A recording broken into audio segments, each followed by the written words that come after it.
kulantii waxaan wanaagsan daawadayaal ku soo dhawaada mar kale iyo barnaamijkeeni gaas iyo gorfaynta buuga oo toddobaadkiiba hal habeenaad kala socotaan muuqbaahiyaha MMTV. barakaatu bismillahi raxmaani raxiim kulantii waxaan wanaagsan daawadayaal ku soo dhawaada mar kale iyo gaas iyo gorfaynta buuga. mar labaad waa barnaamijkii labaad ee aan ka qabano Aweys Ahmed Cusmaan qoraageeni aynu toddobaadkii horena ka qabanay buugaagtii kala duwanaa. mar labaad soo dhawow Aweys. aada u mahadsan tahay gaas iyo gorfaynta buuga runtii waa barnaamij magac fiican aan ka helay aad mahadsan tahay iyo MMTV ba ku soo dhawaan kuleeyahay. maantana waxaynu ka hadlaynaa wax weeye buugan magaciisa lagu magacaabo Svenska fika amba qaxweynta Swedishka oo dhaqan aad dadka si reer Sweden ay garanayaan oo ma aragtay oo ah wada cabka shaaha. marka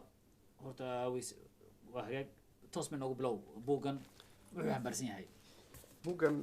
Svenska fika waa qaxweynta Swedishka wada walba dhaqan uu leeyahay.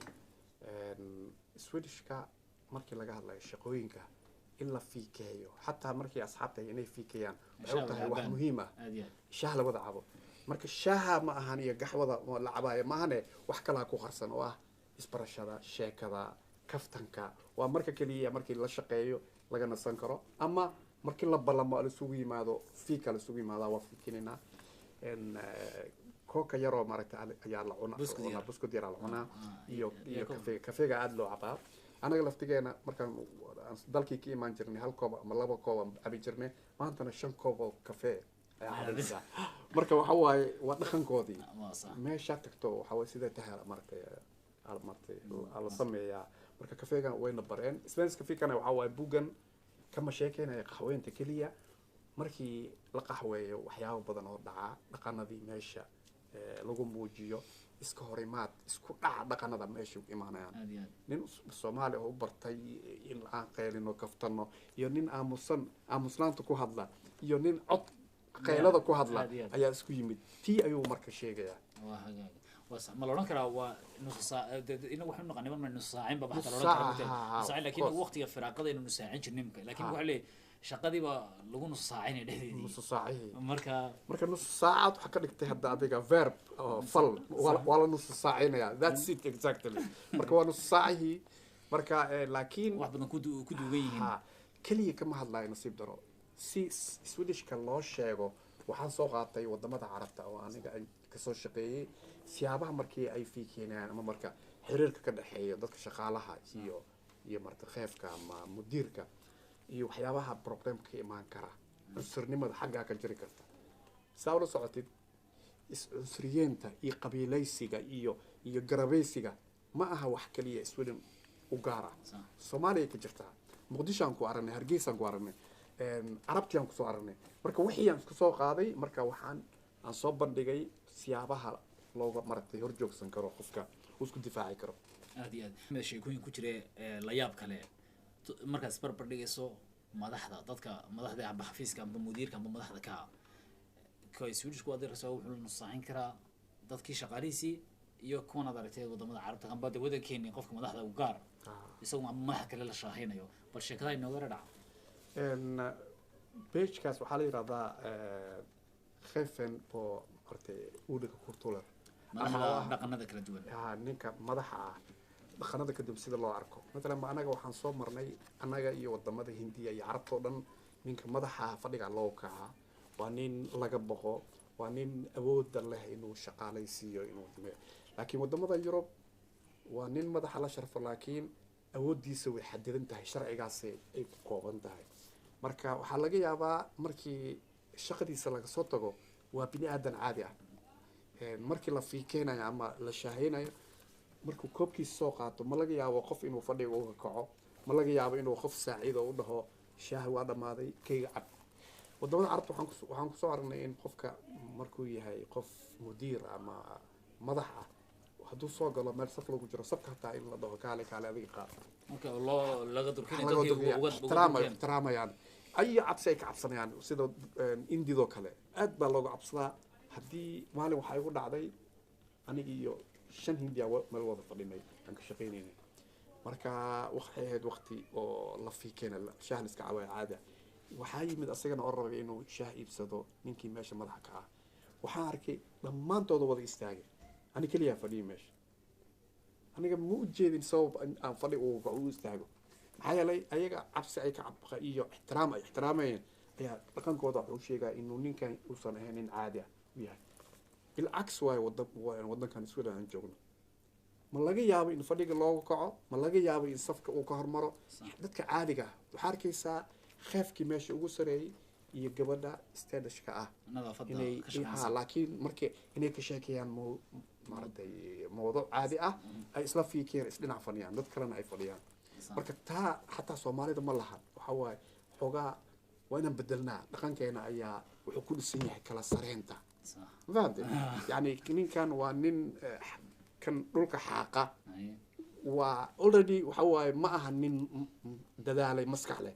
مركا حتى أود بن آدم نمذا قيمه بن آدم نمذا إسلام نمذا يعني مال أقول عني مركا وحلاقي أبا مركو يما حتى هذا الكيس إن الله قيماني لكن وضمنا يربح يسكت ديات إن هذا الكي يسكت سوء قيمة إن النقطان ضد عدالة inkastoo cadaaladii aysan dhici karin buuggan wuxuu soo saaraya in cadaalad aysan ka jirin meel walba waa la kala fiican yahay laakiin waxa kaloo ku jirta sheekada kale ka xasuusta kamid ah waa xanta oo meesha la isku yar xanto marka ama aragtay la qaxweynayo taana waa arrin muhiim ah runtii oo dad badan ay iga wareysteen inkastoo aniga aan si xoogaa marka anoo ciilka qaba يعني oo dareensan in wadankan dadka Soomaalida ah la martay hoos loo dhigo shaqadii ay ku yartahay markaan qoray waxa iga hor yimid inaan maaragtay xoogaa aan ku kulaaday markaan ka sheekay xanta inay aad ugu dheereeyaan warun xanta maxay ku timid laakiin xantooda aad bay u xan badan yihiin yani waxay ku xan badan yihiin ma aha inay kulu gooyaan laakiin ma dadka Swedish-ka u jeeda markaa Swedish-ka u jeeda intii adig ku dhihi lahaayeen khaladkaaga hadda ku sheegi lahayn adoo taagan waxay ka jecel yihiin markaa baxd inay u dhahaan bal fiiris loo dhaqmayo sidoo u jawaabayo laakiin markaa timaadina in lagu qoslo taa wax maxaa ugu wacan dadkan waa dad aan dagaal jecleen waa dad run ahaantii 100 sano ka hor ugu dambeysay inay iska hor yimaadaan ma jecla qofka inay dhahan waxaas adaa sameeyay annagana waxaa u baranay war naga daa adiga de waxaas niyo qurunka adaa noo keenay dagaalka iyo hadalka xataa hadalka xoog badan ma jecla inay tartiib u hadlaan ay jeceliin laakiin markay rabaan inay ku xantaan iyo inay ku lugooyaanba adigoo aadan dareemin oo sii jeeda oo lagu raaxinayo laga yaabo in lagu lugooyo run ahaantii wallahi ya way dhacdaa markii la rabo in la muujiyo inaad tahay ayadoo la sheekeynaya laga yaabo in la muujiyo inaad tahay qof aan waxba aqoon ama qof xun laakiin anaga dhaqankeena in si toos ah loo sheego nacaskana waxaan sameeyay kama dhacayso wadanka run ahaantii marka waa aad baa lagu kala duwaya marka ma sheekada marka Sweden timid baad ka samaysay sheekadan mise goormaad iyada alifti waqti uu qaadato maxaa yeelay kantan sheeka maahan waa waxyaabo aan soo arkay wadamada Carabta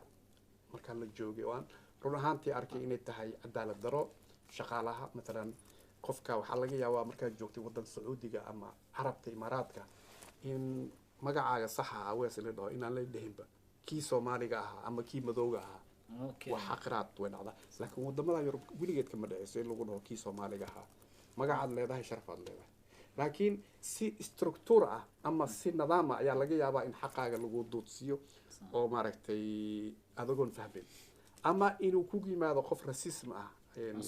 cunsuri ah oo shaqadii aad la kulanto dhibaat ku keeno buugan marka kaasuu ka difaacaya waxyaabaha aan muuqanin iyo wuxuu kala ka hadlayaa artist interview markii shaqada aad leedahay wareysi laga qaadayo siyaabaha ugu fiican oo maaragtay su'aalaha inaa jawaabta ay tahay iyo su'aalaha lagu weydiinayo waxa la rabo in la ogaado مثلا waxa laga yaabaa in lagu dhaho FMR hours yaa waay marka lagu leeyahay ma aha kaliya adiga waxyaabaha waana sheegtaa waxyaabo ku saabsan awoodaada shaqada sida ay leedahay lagu marnay nololkaada ka sheekay nololkaada kaliya ma aha marka buugan adigu aad sameeysay buugan marka ma waxaad khibradii weyn aad noloshaada ayaad ka soo qaadatay laga soo bilaabo inta wadamada Carabta ka soo shaqeysay marka yani buugan wuxuu ku saleysan yahay xagga suuqa shaqada miya waa observation wuxuu ugu jiraa observation iyo waxyaabo oo aan research ku sameeyay macnaha culture-ka iyo sida saameyn ay ugu leedahay suuqa shaqada haddana waxaa arkay in wadamo badan oo multicultural ah oo dadyo badan isugu yimid sida london oo kale oo dad badan isugu yimid inay dhibaatooyin badan buwaag badan laga qoray buwaagtii aan akhriyey waxaan ogaaday in waxyaaba badan aan ka simannahay markii dadka ay meel ku kulmaan habka hadalka xataa waa lagu kala duwan yahay aad iyo aad haddaa u fiirsato hadda waraysiaan ku jirnaa waxaa laga yaabaa waa isugaysa anagoo ku sugaya laakiin markaan ku dir meel wada fadhino aan ka sheekeynayno xasan sheekh iyo farmaajo ka waran waxa waaye codkeena isku dhacaya waa maaragtay wax la maqlayo male laakiin swedishka waxay mudday ku qaadatay inay sugaan warka ilaa laga dhameeyo ay ka fahmaan weliba qofka markaa la hadasho lagama yaabo senteniskiyo socda inuu ku jawaabo xataa hadduu yaqaano laakiin anaga isla markii aan ogaano waxa waaye waa hadalkii marka waxaa isleedahay yaa lagaaga hormarin kii kalaa raba inuu hadlo kanaa raba inuu hadlo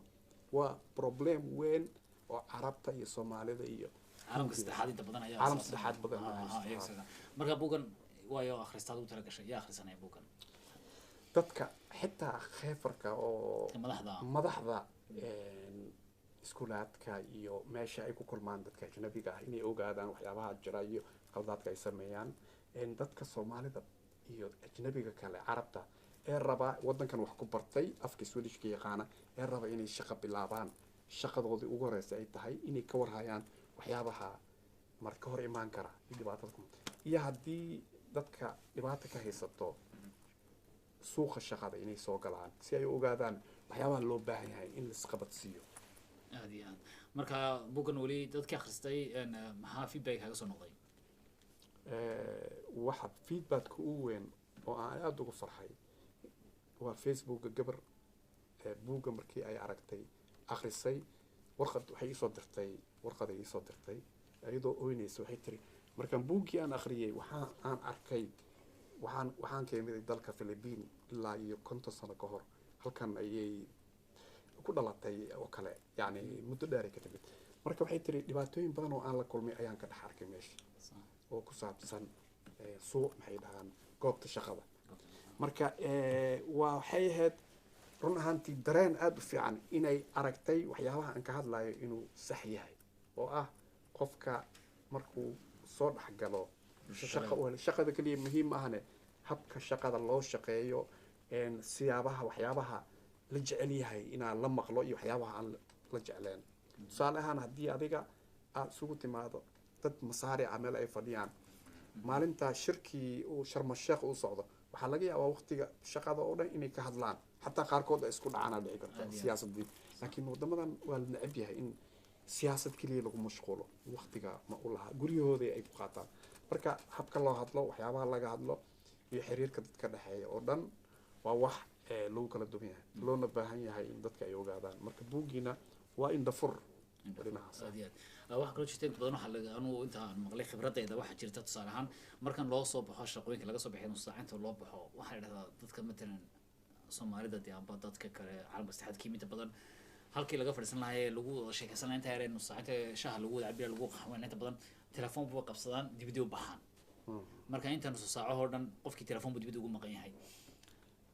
taasi ma soo aragtay waraysi oo Isbaris Radio ay sameysay buugga ay wareysatay ka hor inta aanay la wareysanin waxa la soo qaatay dad ajnabi ah la wareystay oo laga wareystay fiikaha ka waran ay dhaheen markii aan wadanka ku cusbaa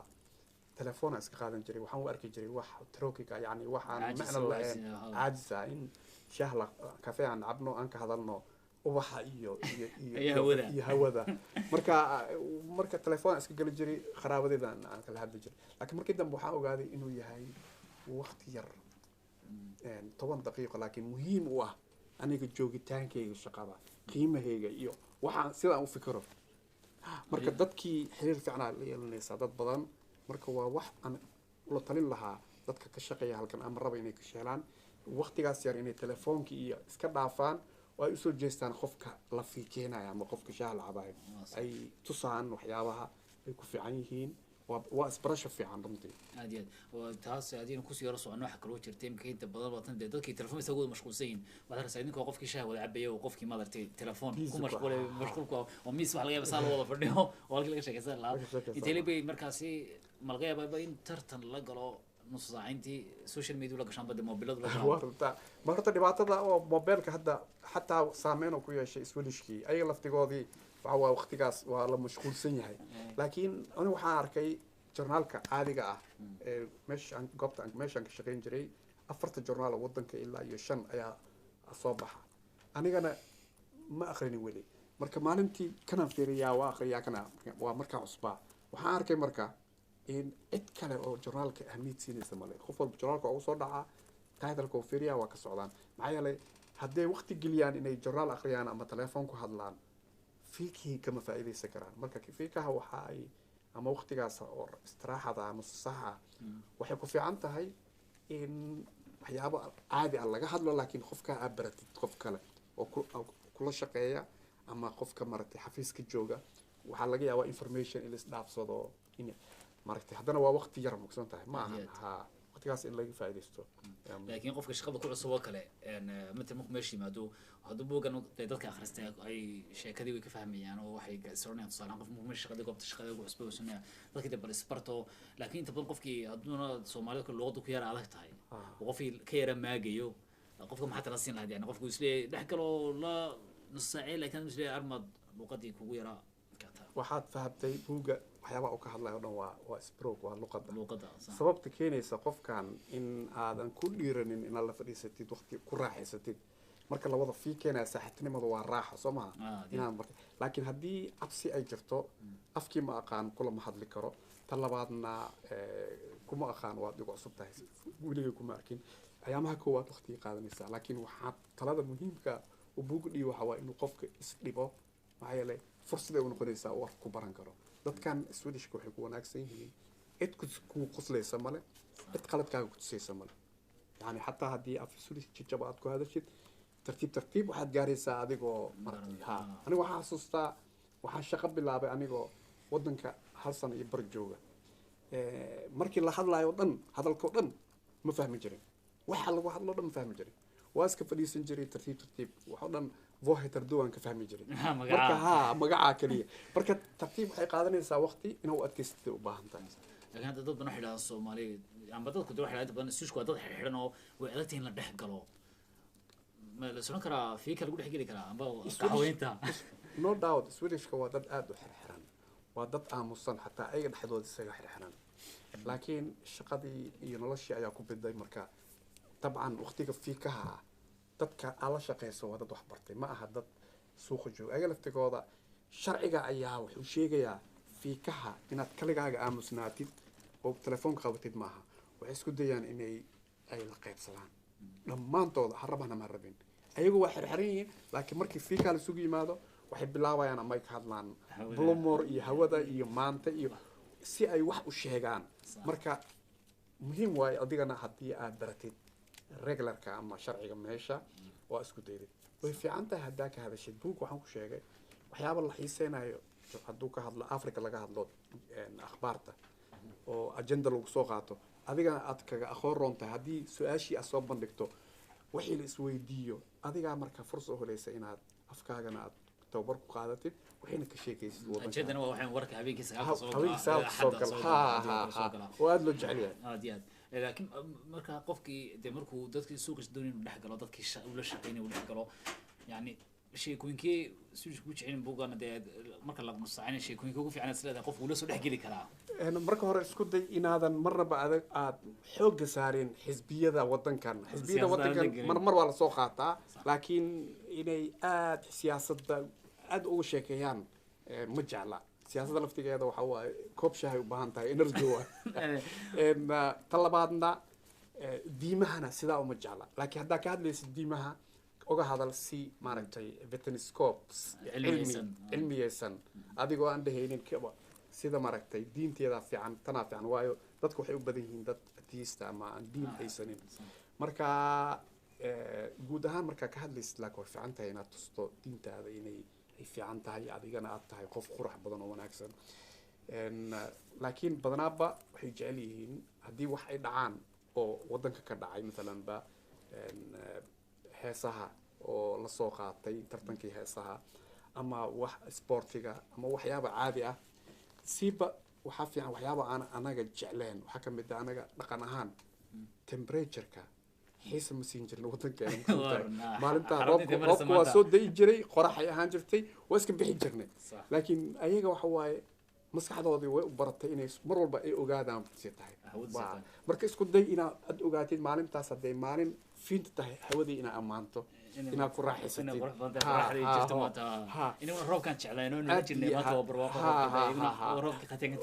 ubaxyadana way kala yaqaaniin magacyadoodii isku day inaad baratid marka waxyaaba badan waxaa jira oo sahal ah haddii aad u baratid si aad wadanka u dhex gasho no doubt ileen diintaada iyo dhaqankaaga kama soo horjeedo waxyaabaha iska jira kule codes la dhahdo dee samis coder la dhahdo ee maartay dee yani waxyaabaha isla wada garanayo tusaale ahaan saamka sheegayso kale deemka isku kale ma weydiin karta xisbiga u codeeyay amba xisbiga tirsiga waa sir oo kale ta laakiin nagu xisbiga waa iyo lacag meeq u qaataa iyo xisbiga iyo waxyaaba private ah iska daa adiga ayagana soo dhaxgalaan ma jecla laakiin guud ahaan markii la ogaado run ahaantiina diintaadana way sheegaysaa inaad noqotid qof faraxsan oo markasta jecel dadkana waxay jecel yihiin xataa haddii ay sidaan ku sheegay ay rabaan inay lugta ka jaraan laakiin markaad joogtid hadalka iyo ixtiraamka qof walba waa kuu quslayaa soo ma marka waxaa fiican adigana inaad noqotid mar walba qof ciyaarta ka qaybgeli kara waxaa xasuustaa maalin ummadoo dhan aa la weydiiyey sidee u aragtaa la yiri barnaamijkii maanta barnaamijkaas ma fiicneen aniga ahaan dhaqankeyga lama fiicneen runtaan sheegay marka ma jeclaysanan waa laga wada naxay sababtoo ah barnaamijkii maadaama dadkii 90% hadday ku raaxaysteen oo ay dhaheen waa okay inaad raacdaa fiican waxaa fiican inaad raacid waxay ahayd barnaamij oo maalin aan wada baxnay meel aan tagnay nin waxaa yimiday oo shactar wax sameynaya oo soomaalida iyo anagii dad kale aan qiimo ula lahayn oo ayaga aada u jeclaysteen marka barnaamijkii waxaan u arkaya barnaamij ciyaaleed waa 10 sano ka hor marka weli wadanka si fiican uma dhexgelin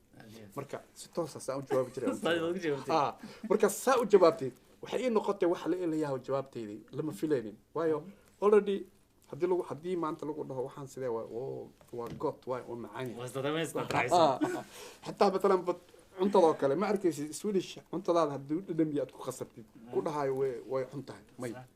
maxaa yeelay xishoodka iyo ixtiraamka waana arkay qof oo dhahay oo cuntadii Swedishka intuu dhadhamiyo oo ayado qofkii taagan waa ceeb ma loo baahna may wax lagama sheego marka waxyaabaha waa loogu fiican yahay marka waxa waaye ciyaartaas ah in qofka aad si diblomaasi ah aad uga xishooto aad dhahdo inaad been sheegto maaha laakiin haddii lagu dhaho dadkoo dhan ay ku wada farxsan yihiin maalinta waa inaad farxsataa haddii ay loo dabaaldegaayo waa taqaanaa maaragtay yomo oo leeva la qaadayo adiga kaliga haddaa fadhiiso aniga waxaan dhaqan u maliya ma dhihi kartid waa inaad iska sacabsantaa waa raacdaa si aad wadanka u dhex gasho xirxirnaantii aan la nimid dhaqankeena anaga waxaan nahay dad xirxiran anaga isnaqaan fadhi ku dararka anaga kaliya sheekeysana markaas kaliyaan hadalnaa markaan dad ajnabi aan aragno xoogaa waa aamusanahay waa baqnaa waxayna taa waa laga fiican yahay wadankan diintaada waa wadanka ugu fiican diintaada lagu soo faragashanayo dhaqankaaga lagu marganayo cid ku dhahaysa male kan waa khanzir ee cun ama kugu sareysa ayagaa ku dhahaya kan soomaalida waxa laga yaabaa inay hilib geel san ka geliyaan ogradaan haddaadan cunin hataa waxaa lagu leeyahay war muwaalan tahay soomaali ma jeeda daa cuni karin aad iyo aad marka muhiim waa Soomaalidu kun maqaxiis ku yimaadaan Soomaalidu maqaxiis uga fadhiyaan fadhi ku reego durkoolin marka buugana uu ka sheegay yani waa marka de shaahayntii hadda isbarbartable maqaxiis wiilshay ku jiraan ku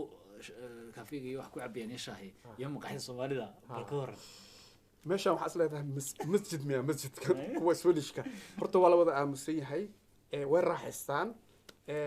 ninka automatically waxa loo baahan yahay inuu ka fikiro hatta aniga waa ku jiraa martay ayaan dhaxdaas ila yaabay yani markaan farxo codkayga quraan u qaadaa codkaaga Soomaalidan nahay codkeena kama fikirno haddii aan faraxsanahay ama aan arintaa ku mashquulsanahay codkeena waa silowna rag iyo dumarba waa dhaqan ahaan martay markii la wada hadlayo markii la wada farxo la wada qeylay mawduuca laga hadlayo taa waa laga fiican yahay talabaadna mawduuca laga hadlayno waa inuu san noqonin kaliya hal qabiil iyo siyaasadda Soomaaliya kaliya inay noqoto ma waa inay isku dhafnaataa waayo maanta wadankan aad joogto iyo wadanka ka soo tagtay wadankaaga waa wadanka ka soo tagtay laakiin maxaa ku saameynaya meeshan qaraxa meeshan ka dhaca dhibaatada ka dhacda ayaa adiga wax ka qaban kartaa tan wadanka jirto waa inaad soo duceysaa of course laakiin badanaaba waxa waaye waa sidii Nuurdiin Faarax uu yiri markuu roob ka da'o Muqdisho dadka halkan ay dalada ka qaataan which is true waa run maxaa dhacay maskaxdayna waxay hadii xagga ay u socoto waxa fiican wadankan luqadda baro dhexgal ogow siday u fiikeeyaan saaxiib hada la noqo xataa ninkan waa mulxid waa atheist hadaa baratid waxaa laga yaabaa in markaa la fiikeynaysa inaad ku raaxaysatid inaad ogaatid markaa aad iyo aad wax ma jirin haddaba ay labada haddaynu ka soo qaadno dee si imika barnaamijka horeynu falanqeyna kale filinka oo kale aynu ka dhignay dee malaawaalkii maqaaxida lagu shaahaynaya amba qaxweynta swedishka iyo qaxweynta dadkeenu soomaalidii waxbay ka siman yihiin may jirtaa waa kaga jawaabaya laakiin arrintii hore anoo daba socdo waxa waaye waagaan yaraa ayeeday waxay dhihi jirtay facaala dheel kana dhug lahaw macnaheedu waxa waaye swedishka waa inaan la dhaqanaa la soconaa laakiin waa inaan ogaanaa danaheena taasaa muhiima marka qaxweynta soomaalida iyo waxay ka siman yihiin way jirtaa horta dabcan cuntada iyo waxyaabaha lagu fiikeeyo xataa waa lagu kala duwan yahay kafeega iyo lagu kala duwan yahay laakiin waxay wax kaloo kala duwannahay anaga fadhi ku dararkeena waa rag keliya ayaga waxaa laga yaabaa inay yaraantoodii ay wiiliga isugu dhex jireen taa waa caadi ah codka sida kor loo qaadayo waa ku kala duwannahay waxaa ka simanahay inaan maaragtay hadalka sida loo qaybsado iyo mawduuca laga hadlaayo waxaa laga yaabaa hal qof inuu hadalkii u wado xaggana waa sidaas qof baa badanaaba hadalka ku dheero isku xira keena laakiin ayaga way yaryihiin gruubyada ay ku sheekaystaan laakiin farqu darkeena waxaa laga yaabaa ilaa iyo inuu sii dheeraado kan xagga kasoo hadlo mahanti runtii haddaan kuu sheego fadhi ku darkeena wuxuu ku fiican yahay meeshii loogu talagalay dalkii meeshaan codkii ayaa dhibaato ah cadadka shakhsiga waa dhibaato waayo haddii dad wada Soomaali ah oo madow aan meel ku wada kulan waxaa leeyahay dadkan maxay soo wadaan maanta run ahaantii xagga dhan haddii uu ku sii socono runtii tan ku weydiiyo waxa ay ka siman yihiin laakiin taas waa kala duwanaanshihi dabcan waxaa jirta sidoo kale tan xaggan hadalka oo kale iyo hadalka la isku darsanayay imika dee tusaale ahaan adigoo bas la socdo wadankii ayaa amba wax laga hadlayaa mawduuc baa laga hadlayaa dadkii baska oo dhan baa isla wada kacaya oo ka wada sheekada waa la isla wada wadaagayaa suushigu misla wadaagi karaan saa haddii sheeko laga hadlo iyo arrin kalaad keentay oo muhiim ah oo run ahaantii ay waxyaabaha aada u kala duwanahay ka mid tahay dadkan meelaha ofentiliga ah kuma hadlaan meelaha caamka ah waxay maadaama adiga ma lihid suntahay meelahan oo kale anaga iskala waqaylin karnaa waa qolan ku jirnaa laakiin markaan bas saaranahay codkaaga waa ina cabirtaa qofka dhinacaaga fadhiya saameyn ma ku leeyahay ninkan yani ma dhibaateynaya waa laga yaaba laakiin anaga meel badan aan arkay marka aan hadlayn waxa hadalnaa sidii dalkii anagoo joogno kale waa iska qaylinaa taana waxa waaye xoogaa badownin waa ma fiicna runaatii maxaa yeele waxaa fiican meesha aan joogno haddii ay tahay meel aamusnaanta aada loo jecel yahay aamusnaanta inaad badsatid laakiin marka aad timaadid meesha laba asxaabtaadii keli markaa meesha inaad ku khilqaylisid laakiin hadalka qaybsiga saa sheegtay waa laga siman yahay bini aadamka oo dhan way jecel yihiin mawduuca laga hadlaayo in mawduucaas qof waliba inuu ka hadlo xitaa waxay ka siman yihiin aniga arkay shirarkooda nin waliba fartuu taagaa wuxuu jecel yahay inuu muujiyo ra'yigiisa dadkoo dhanna inuu tuso inuu yaqaano soomaalina waa saas markii farqu dararka farta ma taagno ha soomaalida waxaa waaye kii cod dheeraa la maqlaa kanaa hadlaayo marka waxaa laga yaabaa in labadii kale inay aamusaan kii xooga badnaa oo inuu codki soo daayo talabaad soomaalida ma tixgeliyaan kan aamusan ama kan aamusan waa daciifnimo meeshaan dhinacan kale kan aamusan waxaa laleeyahay wuxuu la aamusay waxbaa ku jira which is good waa arrin fiican waatan dee marka shir lagu jiro hadal qaybinta oo kale in maarta la idhahdo qof walba waa inuu hadalka yimaado hadalka yani ra'yigiisa sheego laakiin dee saas sheegsi weeyaan oo kan marka runtii waa taasina waa ay jirtaa marka buugan swedishka markay akhristaan iyagu ma iska dhex arkaan aad iyo aad waxay isaga dhex arkaan waxa waaye badanaaba macallimiinta ardayda ajnabiga wax u dhiga iyo meelaha ay ku kulmaan dadka ajnabiga ah iyo dadka kale. gabar Soomaaliya buug akhrisay ayaamaha soo baxay ayay iga sheekaysay waxyaabo badan maalin walbaan la kulannaa maxaa yeelay fiika markaan imaanayno aniga shaqada waa ku cusubahay marka dadkiina way igu adkaatay inaan dhex galo exactly sida buug ku qoran maxaa yeelay waxyaabaha ay ayaga ku raaxaystaan ay anaga isku mid maaha. oday kalena wuxuu ii sheegay markii la iskugu soo baxo waa salaana waa isku qosolnaa laakiin anaga Soomaaliyana meel aan isugu nimaad ayagana meel maxaa dhacay waxa anaga aan rabno aan ku raaxaysano mawduuca ma aha wax ayaga ay jecel yihiin ayaga wax ay jecel yihiin ma aha wax anaga aan jecelnahay marka maxaa soo naday labadaas ay wadahiin labada kooxood marka waxyaabo garku waxay ka sinaan karaan meel jirno ka wada hadli karaan waxay ka sinaan karaan markii laga hadlaayo isvaria markii laga hadlaayo waxbarashada shaqada marka waa okay leen hal meel ay ka wada shaqeeyaan kubad wada ciyaaraya dhamaantoodii waxay ka wada shaqeynayaan markii regalka Sweden la soo galo loo yimaado Sweden inkastoo cunsurinimo iyo mobbing waxa aan sheegnay waa sharci fiican ay leedahay oo adag oo haddii sharciga aad fahamtid cid walba waa iska celin kartaa marka way og yihiin waana dad ka baqa sharciga run ahaantii si waxaa laga yaabaa kan hurda in la qiyaano laakiin kan soo jeeda ee muujiya afka inuu yaqaano sharcina kala og yahay ma lagu degdegayo inuu martay in la cunsuriyeeyo kan hadli kara oo jawaabi kara waa muhiim hataa adiga aad muujiso in indhahaaga furan yahay aad afkii ku hadli karto waxa waaye maalinta labaad sida Swedishka looga baqaa lagaaga baqaya waxa waaye waa meesha fahamsanta marka waxyaabo badan oo muhiim u ah ayaa ku qoran qofka raba inuu ka shaqeysto waddanka haddana dib ku yiri celiya wayso adiga maalintii ugu horeysay Sweden shaqo tagtay fiikii ugu horeysay gashay maxaa kaaga baxay ilaa iyo bil iyo 2 bilood waxaan dareemay inaan ku jiro xabsigo kale maxaa yeelay waa igu qasban yahay inaan imaado kaligeygan ka ahaa Soomaali kaligeygan ka ahaa Muslim markaan soo fadhiisto kofee aan qaato waajibay igu ahayd xogaa inaan meesha joogo ayagii warka isku dhiibay ma fahmi jirin marka waa iska raaci jiray marka waxaan aan ku ficnaa ilan Indian soo joogayo inaan haado aan ku dadaalo xataa haddii waxyaabo qaarkood aan fahmin oo dadku dhan isku raacaan oo ku raaci jiray ilaa maalintii aad tiri marka haddii mar walba adiga aad ma fahmin way fiican tahay inaad fahamtid laakiin waxyaabo qaarkood inaad maaragtay isku daydaa inaad kor ka fahamtid aad iyo aad ما شاء الله ويادو هندي وصلت دي خبرت بعض لهذا هو واحد سكبر برية سوى ضمن على صوت شوفتي وكله قفك لكن سوق تو سوقي ماذا Soomaaliya halkeen u garanayno ku soo dhex tuuro waarun buugan Soomaaliya lagu tartami doonaa insha Allah sababta aan qornay waa ma aha ninka Swedish waa ninka Soomaaliga iyo ninka ajnabiga kale inuu akhristo oo ka helo feedback waxyaabaha oo yaani u baahan yahay inuu ogaado maxay hadda u qaadatid xataa ma aha Soomaali kaliya ninka Carabta ka soo shaqeeyay aad lagu kala duwan yahay Carabta laftigooda iyo sida maaragtay isdafdafka meesha ku jiro sharci la'aanta hadalka dheer iyo waxyaabahaas oo dhan ma ahan wax maaragtay waxaa jira waxyaabo dadkan ay ku farxaan ay dhahaan maasha Allah Swedishka maasha Allah ma dhahan dadkana waxa waaye laga yaabo inay meesha aan ku soo qaatay fiiri waa arintan mawduucan waa muhiim mawduucan waxa waaye fiiri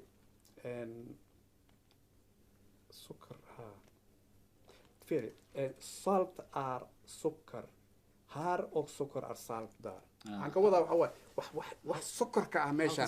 oo macaanka ah laga yaabaa inay dadka kale u arkaan inuu yahay milix tahay maxaa dhacay ma aha wax ay ku faraxsan yihiin wax ay u barteen dhaqankii fahmt waana jiraa waa dhacdaa waxyaaba anaga Soomaalida oo dhan aan leenahay waa wax loo baahan yahay ayaga inaysan jeclaan laga yaabaa dhaqan kala duwanaanshaha weeyaan waa yaab inuu kala fognahay meelaha qaarkood waxaynu aynu ka simanahay وهاجا قنتي يا قبل قبل برنامج نسوق النهائي ويسو آدي آد بانك هاجا مهدي علنا يا آد شاكي آد وحيس بدن ويان أو دولي بدت كجار هم رئيس يودن عم بدأ إسكندنافيا فين كورنيا ودمدن قربها أي فهم كانوا وحياة وفر بدن أي لقاس الناس كراد قربها وكلام كلام بربطيكو يمكن مقاحيني يو يفرق كدير الكيني ودم كوا كان لقاس مستي آدي آد بانك هاجا مهدي علنا ويسو برأينا نقلق قبل شيء برنامج كجاس يكور فين تبوجا وجود ما يتم حفرنا ودرس آخرتها akhristaha waxaan fariin u dirayaa marka hore dhammaanteen waa ku khasbannahay dhaqan kale inaan galno marka hore ma aha wax anaga aan dalbanay duruuf baa ku keentay duruuftii wax walba dhici karta marka waddanka meesha aad ka shaqaysanayso waa meesha ugu muhiimsan inaad baratid sida loo dhaqmo iyo dhaqanka waa qasab haddaa iska indha tirto dhibaatada adig kugu soo noqonaysaa maxaa yeele shaqadaadii laga yaabo inaad ku guulaysatid marka waxaa muhiim ah inaad baragtay aad indhaha furto aad baratid buuggaana wuxuu ku siinayaa arrimahaasaa ku ogaan lahayd marka inaad kala ogaatid waxyaabaha okay ah times up ah meeshaha shaqada dhaqanka munaasibka iyo waxyaabaha aan loo baahnayn haddii aadan ogeen waxyaabaha aadan kala ogeen waxaa laga yaabaa inaad u haysato in ay ku tahay wax lagu faano wixiina ay noqoto marka waa muhiim waxyaabahaasna in isagoo qofkii yaqaana waxaa dhacday dad carab ah oo dhakhaatiir ah oo shaqadii ku waayay maxaa dhacay waxay u maleeyeen markay joogeen masar ama sacuudiga sidii loo dhaqmo waxyaabahay ku faani jireen inay meesha tahay maahan صح aad iyo aad ma sha Allah aad iyo aad baa kaaga mahad celinaya isfahanska fiika buugana maanta aan gorfeynay oo aad u wanaagsan oon rajaynay dad aad uga heli doonaan si dadka qurbaha imanaya waad mahadsantahay nagala soo qayb gashay barnaamijka daawadeen intaas ku soo gabagabeynayay tan iyo kulanti dambe nabadgelyo